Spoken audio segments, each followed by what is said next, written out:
quiero que me acompañes al libro de Ruth, capítulo 1.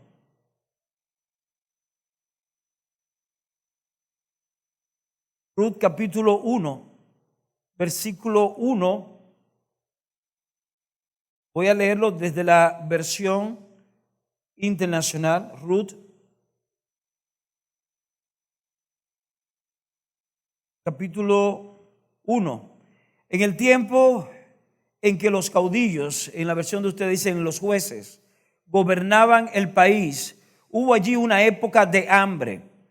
Entonces un hombre de Belén, de Judá, emigró a la tierra de Moab, junto con su esposa y sus 2 hijos. El hombre se llamaba Elimelech, y su esposa se llamaba Noemí, y sus 2 hijos, Mahlón y Clión, y todos ellos efrateos de Belén, de Judá. Cuando llegaron a la tierra de Moab, se quedaron a vivir allí. Se quedaron a vivir allí.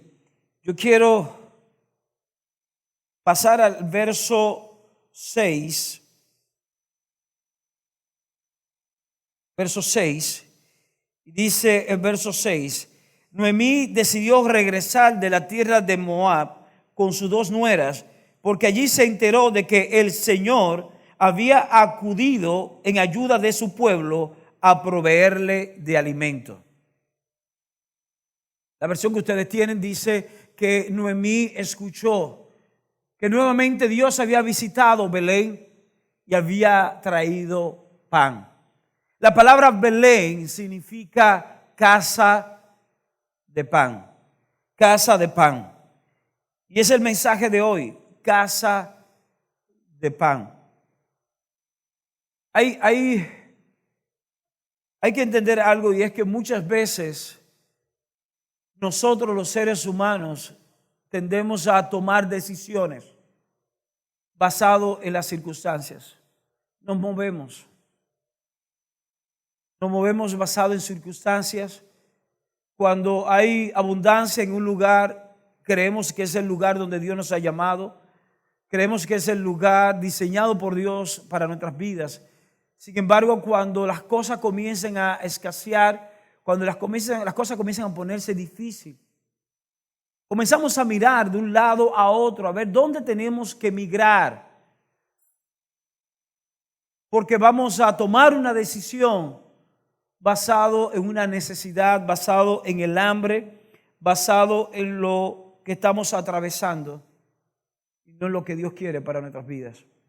Aquí habla la historia de una familia, verso 1 y verso 2, de una familia establecida por Dios en Belén, establecida por Dios en este lugar, en esta región, una región de abundancia, pero que en un momento determinado hubo una escasez.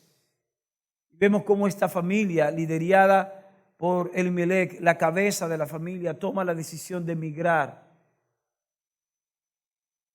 simplemente para resolver un problema inmediato. Casa de pan. Quiero que veamos esta palabra en 3 dimensiones o en 3 áreas. Primero, cómo nosotros como casa de fe, como iglesia, hemos sido establecida por Dios para hacer precisamente eso, una casa de pan, una casa que traiga provisión, una casa que traiga saciedad a las personas hambrientas, a las personas sedientas, que anhelen que sus vidas sean cambiadas, transformadas. Personas hambrientas por la palabra de Dios. Personas hambrientas por una manifestación de la presencia del Padre en sus vidas. Pero igualmente quiero llevar esta palabra a tu familia, de cómo tu hogar debe ser precisamente convertirse en una casa de pan, una casa de abundancia, una casa que se convierta en la respuesta de la vida de otros. Finalmente, tú y yo como casa de Dios, tú y yo como templo del Espíritu de Dios, tú y yo estamos llamados a ser el Belén en la vida de otros.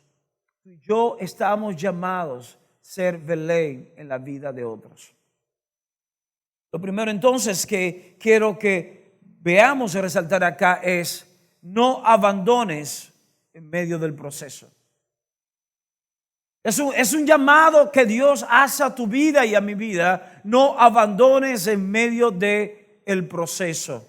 Vemos aquí un hombre que quizás durante su juventud estaba muy agradecido del lugar donde estaba. Vemos un hombre que cuando se casa con su mujer llamada Noemí, muy agradecido, tiene hijos, muy agradecido, pero en el momento de un proceso de escasez, en el momento donde lo que era abundante comenzó a desaparecer, tomaron la decisión de abandonar el lugar donde Dios lo había establecido. Hay lugares donde Dios te establece. Hay una casa de fe donde Dios te ha establecido. Hay una familia donde Dios ha establecido. Hay un llamado, hay una asignación en la cual Dios ha establecido tu vida. Que Dios te dice hoy: no abandones en medio del proceso. No abandones en medio del proceso. Abandonar el lugar donde Dios ha establecido. Abandonar el hogar, la casa donde Dios ha establecido. Abandonar el llamado de Dios en medio del proceso. Solamente sucede en dos tipos de personas. Sucede en los ignorantes del mover de Dios, o sucede en los cobardes, aquellos que huyen los procesos y por tanto abortan el cumplimiento de Dios en sus vidas. Vemos un hombre llamado Elimelech, que se mueve por el proceso. Pero tenemos que entender algo en el día de hoy, es que toda cosecha es precedida por un tiempo de espera y aparente pérdida. Voy a repetir lo que dije ahora. Toda cosecha es precedida por un tiempo de espera y aparente pérdida antes de manifestarse el cumplimiento. Cuando el campesino va y siembra la semilla, tiene que esperar un tiempo determinado para que esa semilla pueda germinar. Y no solamente germinar, tiene que esperar que esa semilla se convierta en un árbol y este árbol pueda fructificar. Pero en el proceso entre sembrar la semilla y la semilla germinar, puede haber una aparente pérdida, donde la incertidumbre de que si esa semilla que sembré, porque han pasado días y aún no veo brotar absolutamente nada de la tierra, aparentemente perdí la semilla que sembré. Hay un periodo de tiempo donde tu vida, donde esa casa de fe, aparentemente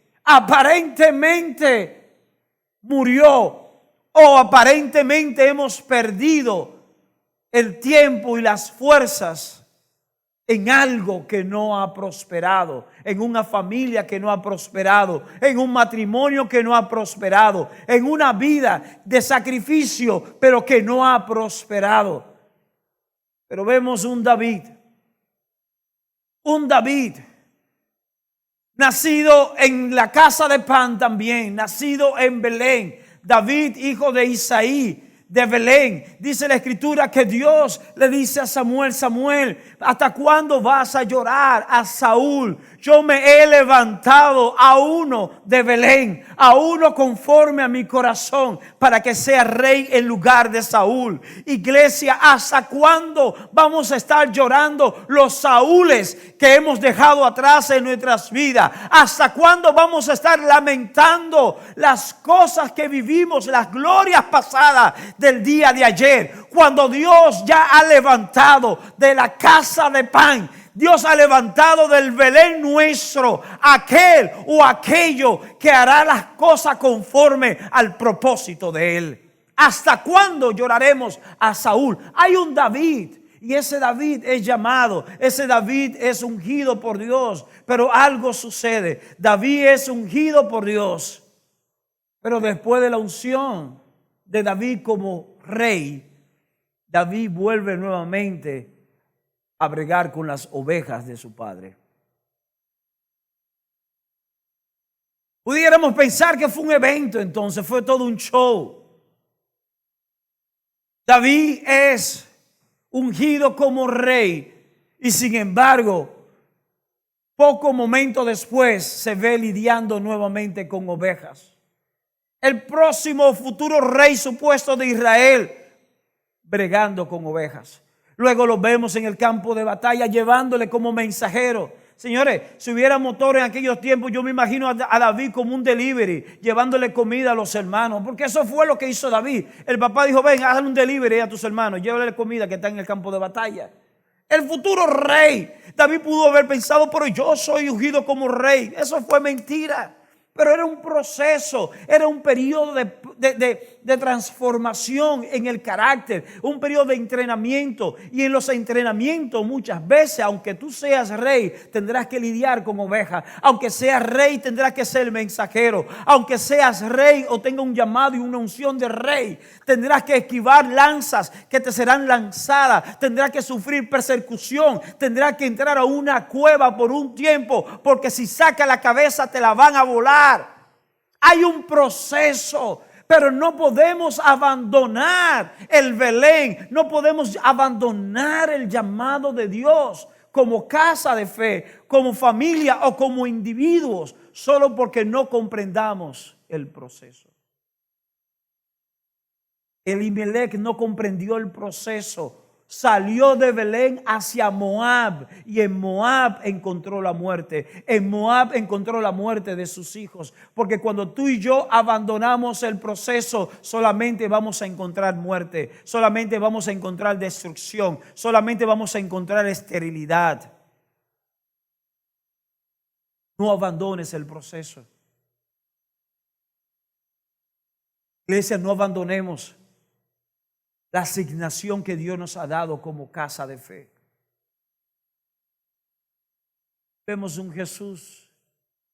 Dice la Escritura que de Belén saldría el Salvador. Jesús nace en Belén, pero nace en un contexto de persecución. Nace en un contexto de muerte, donde cientos y miles de niños fueron matados, fueron de una forma cruel, por orden de Herodes, fueron eliminados. En medio de ese contexto nace Jesús, el Salvador. Tiene que nacer en medio de una persecución, en medio de un traslado, de una migración.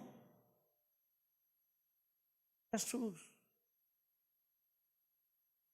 siendo el Salvador, tiene que durar durante toda su juventud bajo la tutela de sus padres, aquellos a los cuales Él era el Salvador de ellos.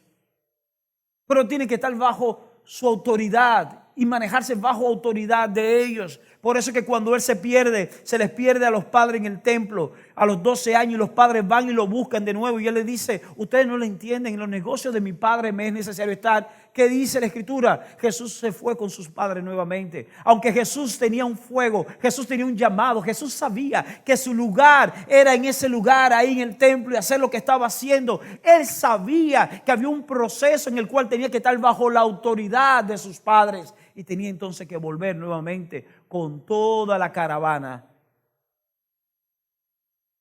en obediencia a los padres de Él.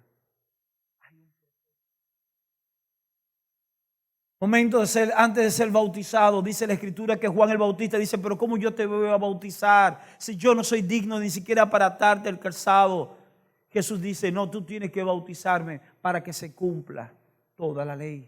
Jesús dijo a Juan el Bautista, tú tienes que hacerlo porque hay un proceso y los procesos no se abortan. No abortemos el proceso. Tenemos que aprender a celebrar los procesos y no abandonarlo. Belén. Dice la Escritura, hay un pasaje en Miqueas, capítulo 5, verso 2, habla de, voy a estar citando los pasajes solamente para poder redimir así el tiempo, pero en Miqueas capítulo 5, 2, habla de proféticamente de dónde iba a nacer el Salvador, y habla de Belén como una ciudad pequeña, como un lugar subestimado entre las tribus de Judá. Belén, esa comunidad pequeña, pero de esa comunidad pequeña iba a nacer, iba a surgir el Salvador del mundo. No subestimes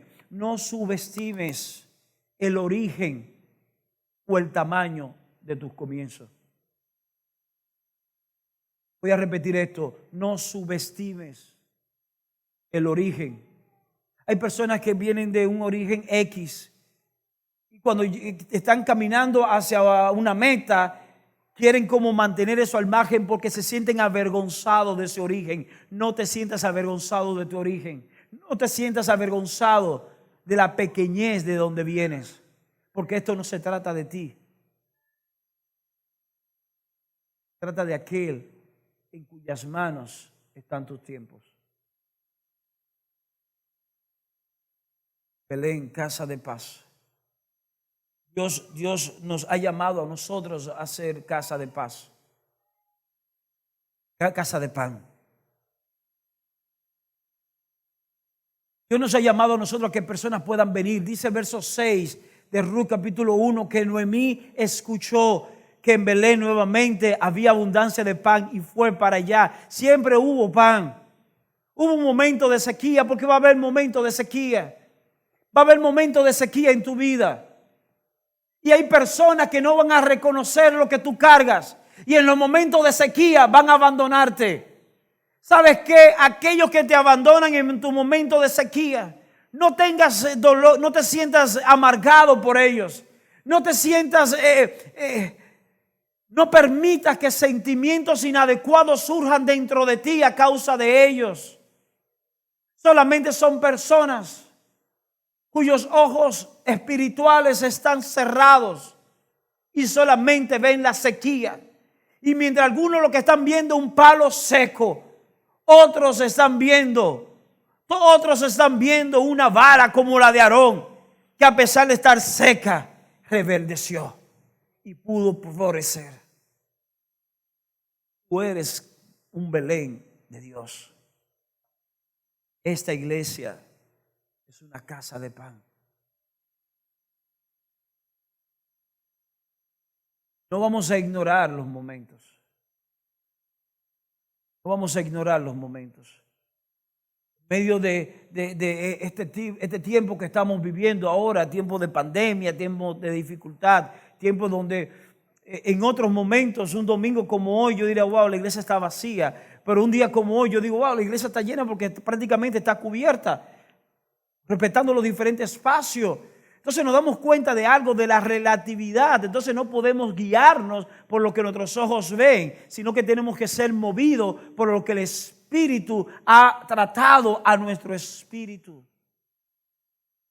Una casa de pan es una casa que no se guía por lo que ve, sino por lo que oye. Y esto nos lleva entonces a lo segundo, y es que toda casa está llamada a ser una casa profética.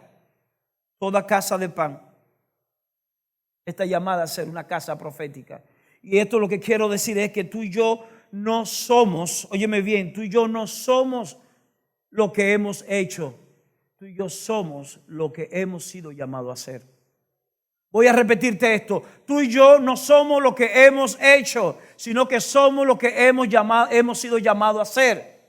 Tu identidad y mi identidad no está definida por nuestras obras, sino por el diseño que cargamos del Padre. Por eso que una casa de fe, un hombre que se convierte en un Belén, una familia que se convierte en un Belén, una iglesia que es una casa de pan, tiene que ser una iglesia profética, una iglesia que es capaz de pararse en una palabra, que ha escuchado de Dios y hablar la palabra y caminar en ella. Génesis capítulo 17. Ayer mientras estaba estudiando este pasaje, me gozaba en el Señor. Porque en Génesis capítulo 17 todavía se habla de Abraham y se habla de Sarai. Y cuando Dios entonces de manera específica le habla de que dentro de un tiempo, dentro del año próximo, para este tiempo, iba a nacer la promesa, iba a nacer el Isaac.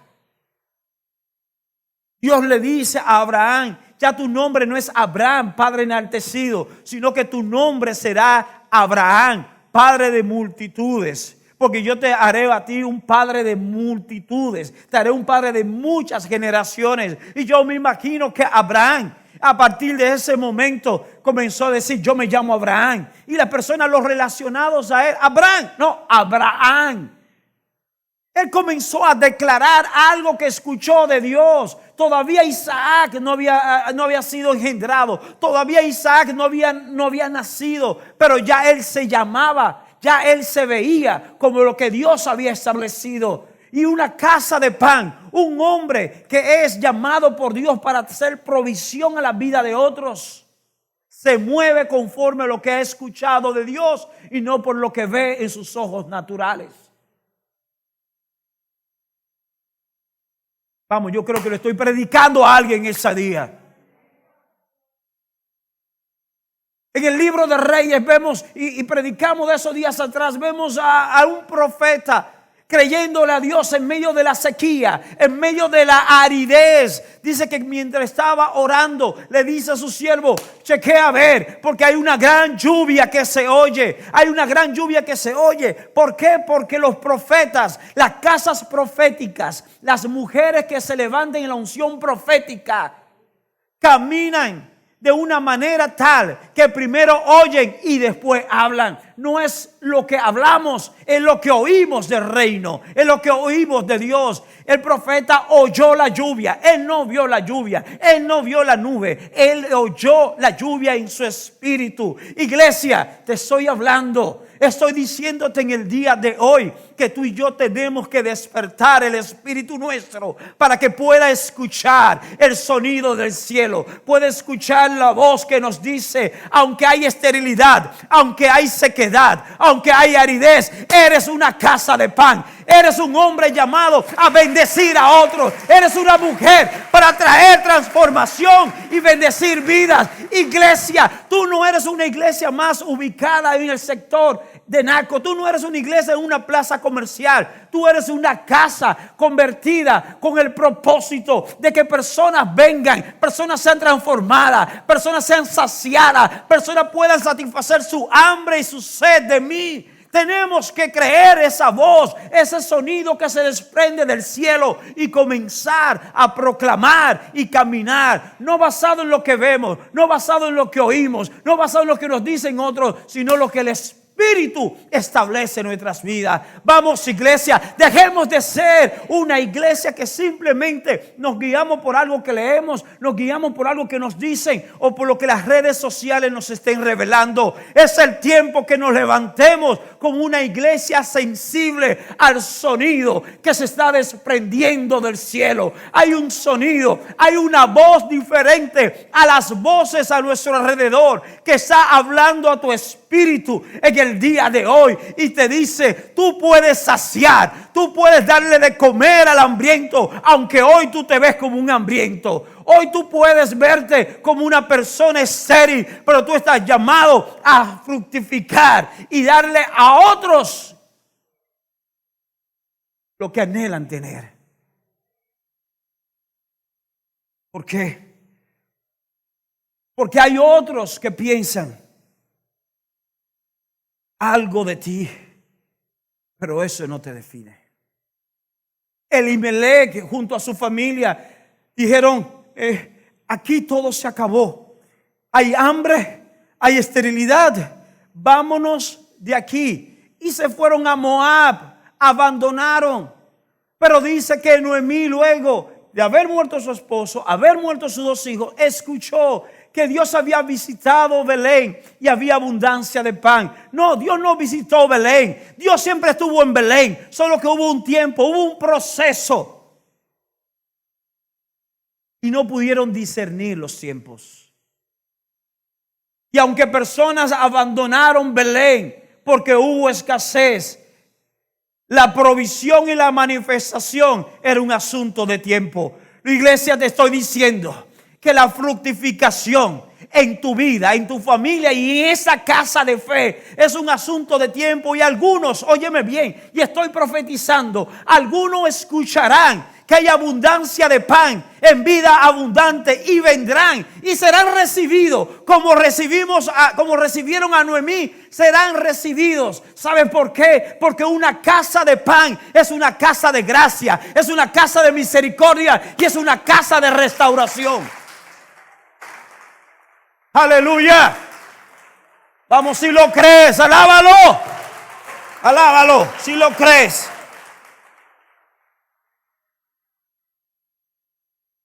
Porque toda casa de pan tiene provisión de vida.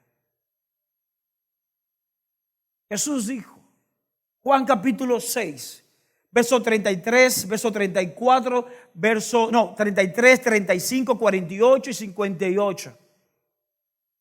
Que toman nota pueden tomarla. Jesús se autodefine como el pan de vida, como el pan que desciende del cielo. ¿Y de dónde salió? Salió de Belén. Lo que quiero es que comprendamos algo en los pocos minutos que nos quedan. Es que Belén debe ser un centro, un lugar donde Cristo debe ser lo principal. Si en tu vida Cristo no es lo principal, entonces tú no vas a fluir como un Belén. Tú no vas a fluir como una casa de pan. Tú no vas a poder proveer ni vas a poder experimentar la sobreabundancia de Dios en cualquiera de las áreas de tu vida. El día donde Cristo deje ser el centro de tu vida, el día donde Cristo deje ser la piedra angular de esta casa o de cualquier casa de fe, en ese mismo momento deja de convertirse o deja de ser una casa de pan. Porque el pan de vida, el pan del cielo, debe ser el centro. Todo mensaje. Ahora vemos púlpitos llenos de motivaciones, púlpitos llenos de filosofía, púlpitos llenos de psicología, púlpitos llenos de entretenimientos. Y hablo de púlpito, pero puedo decir plataforma, puedo decir lugares. ¿Dónde está Cristo? ¿Dónde está Cristo? Porque Cristo debe ser el centro. La iglesia lamentablemente se ha ido alejando poco a poco y ha sido cada vez más humanista y hablan a la persona de que tú eres. ¿Dónde está Cristo? Cristo es el pan de vida. Si sacamos a Cristo de la ecuación de tu vida, de la ecuación de tu familia o de la casa de fe, entonces será cualquier cosa menos lo que Dios llamó ser. Cristo ha de ser. Es por eso que cuando en Mateo Jesús habla, en medio de la tentación, Mateo capítulo 4, Jesús habla y dice, no solo de pan vivirá el hombre, sino de toda palabra que sale de la boca de Dios. Está citando Deuteronomio.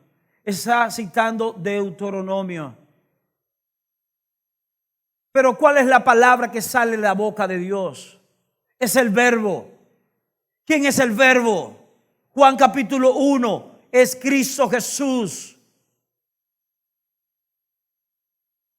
Yo no estoy hablando que está mal tener cosas y empujar a las personas para que puedan lograr las cosas que Dios les ha llamado a tener. Buenos vehículos, buenas casas, buenos apartamentos, buenos empleos, buenas vacaciones. Todo eso está bien. Toda dádiva y todo un perfecto proviene de lo alto, del Padre de las luces. Todo está bien. Pero si saca a Cristo es simplemente vanidad. Vanidad es algo que no tiene propósito alguno, que va a perecer y es como que no quedó un legado. Solo Cristo. Solo Cristo.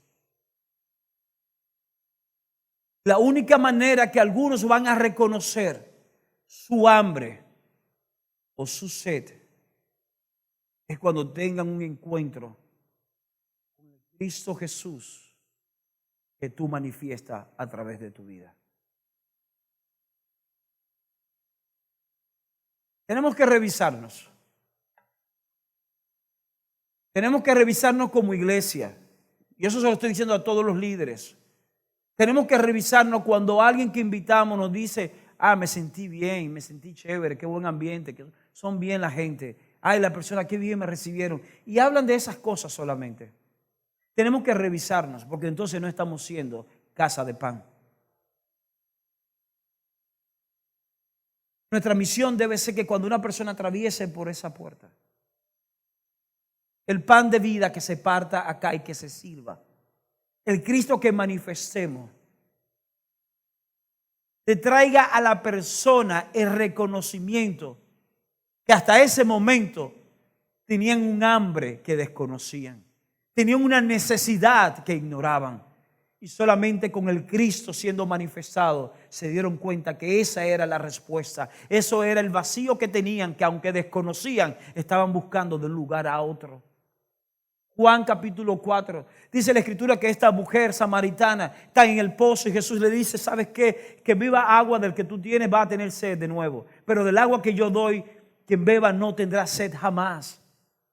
Dice que cuando esa mujer comenzó a interactuar y de alguna manera comenzó a ser impactada y transformada por la manifestación del cielo a través de la persona de Jesús, dice la escritura que esa mujer dejó el cántaro, fue a la aldea y llamó a todos los demás y dijo, vengan, he encontrado al Cristo, he encontrado al que esperábamos. Ella dejó lo que era su necesidad, era agua. Ella necesitó su pertenencia, que eran los cántaros donde iba a echar el agua, porque encontró a alguien que ocupó la prioridad en su vida. Una casa de pan es aquella que porta y manifiesta la presencia de Cristo, y que todo aquel que entre en contacto reconoce que era lo que buscaba.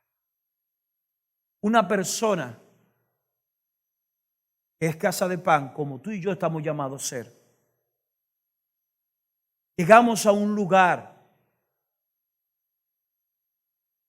las personas van a tener que reconocer que hay algo diferente en ti. Quizás no eres el más preparado, quizás no eres la más con el perfil más adecuado,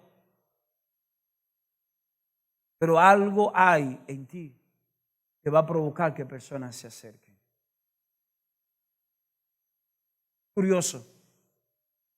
A mí siempre me ha llamado la atención el por qué muchas veces personas en eminencia, las personas que realmente son de impacto o influencia espiritual, no son esos príncipes que están a su lado. Siempre es un hermanito o una hermanita de bendición que conoce a alguien que conoce a otra persona y entonces se lo lleva en contacto. Y esta persona ora y se va por ahí mismo. Pero entre todos los príncipes reconocen que aquel que está allá atrás es quien carga algo diferente. Seamos nosotros los que cargamos algo diferente que puede saciar el hombre, que puede saciar el hambre y la sed de las personas.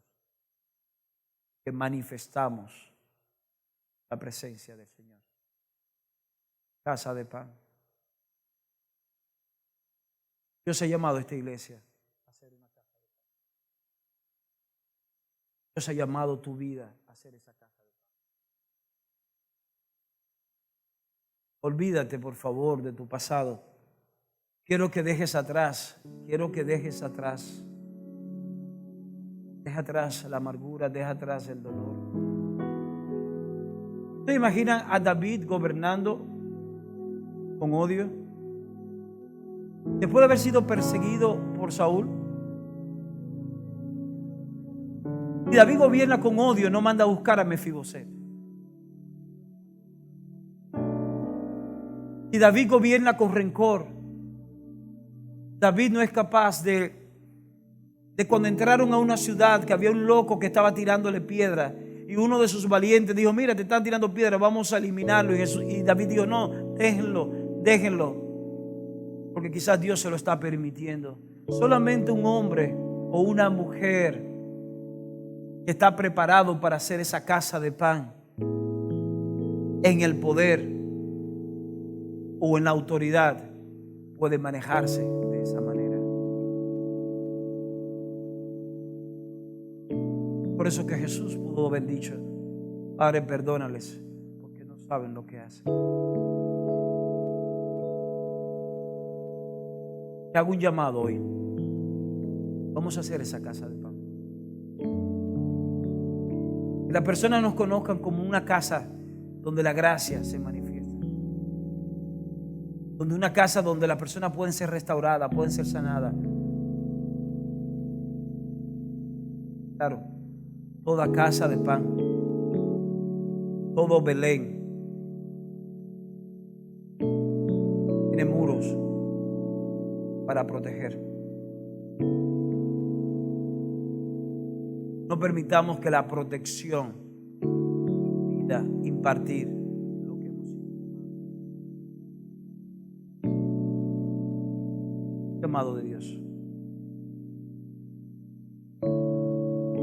Quiero orar en este momento porque quizás algunos dirán, pero todo eso está bien, pero yo no.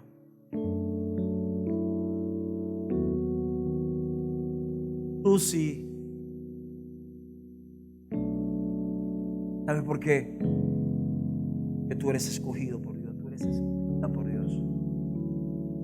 Porque Dios no te escogió a ti por tus méritos, no te escogió por tu familia, no te escogió por lo que tú podías hacer por Él o para Él. Dios te escogió por su amor y por su gracia.